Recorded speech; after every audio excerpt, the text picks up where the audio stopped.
Welcome back to some new PettyRevenge stories, where people share small victories over those who wronged them. I hope you had a great day.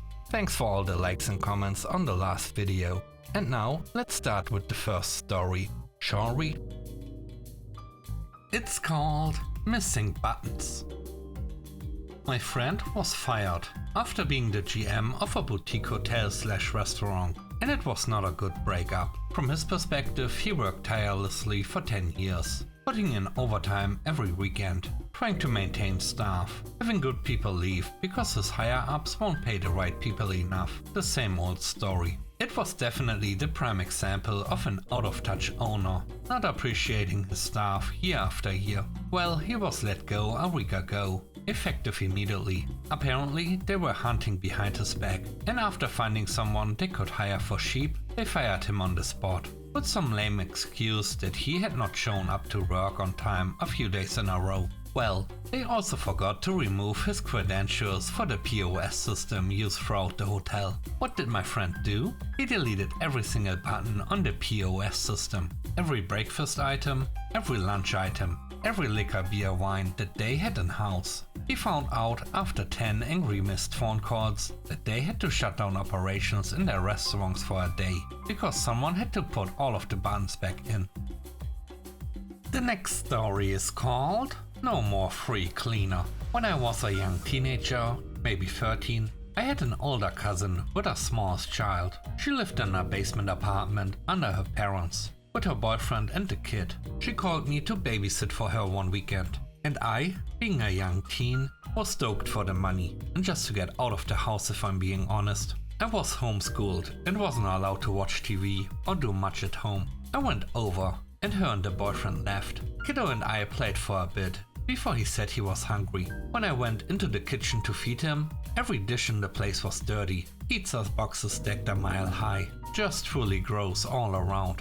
I cleaned the kitchen, as I didn't want to cook in such a mess. After that, this became our weekly thing. Every Saturday, my cousin would get me to babysit. There wouldn't be a single clean dish in the house, and I'd clean before I started cooking. This went on for months, until I finally said something to my dad. Do I need to go to Ella's this weekend? I don't feel good, and I don't want to clean her house. Why would you clean her house? I explained the state of the place every week. You are not doing that anymore. You go over there tonight like every other time. But when it's time to make dinner, go around to your aunt's house, cousin's mom, and ask her for a pot and some plates. Tell her you can't cook kiddo dinner, because there aren't any clean dishes in the house. So that's exactly what I did. Never got asked to babysit again. The third story is called Food Thief. I worked at a small business. Max 10 people were in the office at the same time. So when someone is stealing food from the fridge, people notice it fairly quickly. However, this was the owner's son. Now, the owner was known for nicking food, but he would at least pay you back, sometimes. His son, about 20 at the time, did not, and was also a jerk about it. And most of the people were getting fed up. So one day, I brought coloring liquid from home, which my wife used to make blue treats, cake, ice cream for our kids. He was always stealing my dairy products, and I thought the blue would make it less appealing. Almost forgot about it, until a coworker was fuming that someone had eaten almost all of her cottage cheese, and that she didn't have enough for herself. So I asked her if she was willing to sacrifice what was left, sprinkled a few blue drops in there, went to the culprit and said, "Dude, were you eating this? It's gone bad. You can't eat this. Or did you not notice?" I could hardly finish my sentence, as he threw up all over his desk and himself, violently,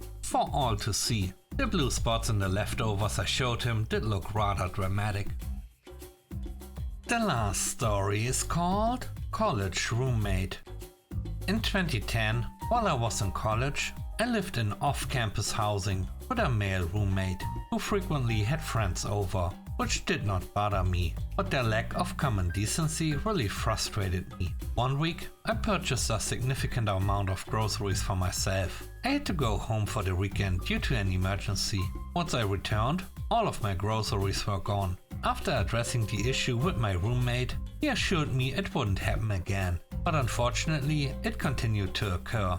This one time, my mother made me chicken and spinach. He asked me who made the chicken. I told him my mom. He said it was really good.